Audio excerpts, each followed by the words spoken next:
In an earlier video, we unboxed the Vego Garden raised bed, and now it's time to put together that raised bed. Step 1. Gather your tools. Here's what I used. A power drill with a screwdriver bit. I brought out a wrench, but spoiler, I didn't end up needing it.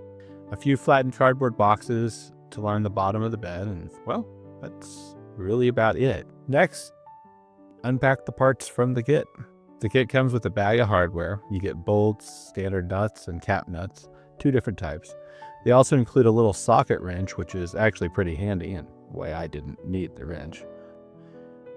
And then you need to peel all the metal panels. They're covered with this protective film on both sides. Pulling it off is a little tedious, but honestly, it's not too bad. Kind of satisfying, actually. As you're peeling, lay the panels out on the ground in the shape you plan to build. Next up, choose a layout for the bed.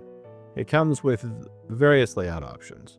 Now, I'm always tempted to go big, like the 5x5 square that gives you 35 cubic feet of growing space, but this time, I'm going with the more classic layout, partly to show you the standard configuration and partly because I like being able to reach the middle without leaning over like a yoga pose. Now, it's time to actually put it all together. So you start by connecting your straight panels. Follow the instructions carefully.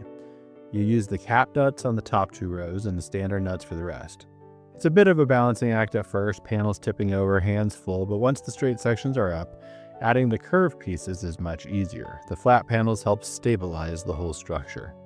Then you just grab your drill and that little wrench and tighten everything down. Finally, you put this black safety edging that goes around the top. It takes some firm pushing to get it on, especially around the seams.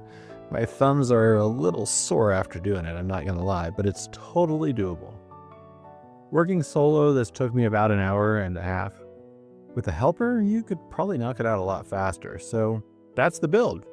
If you're looking for a durable, long-lasting raised bed, Vego Garden really delivers. They also offer a bunch of other tools and accessories like the retractable hose set and watering kit they sent me, which I'll be previewing in future videos. Don't forget to check the link in the description to grab your discount and support the channel while you're at it. Thanks for watching and stay tuned for the next part, filling this bed and getting it ready to grow.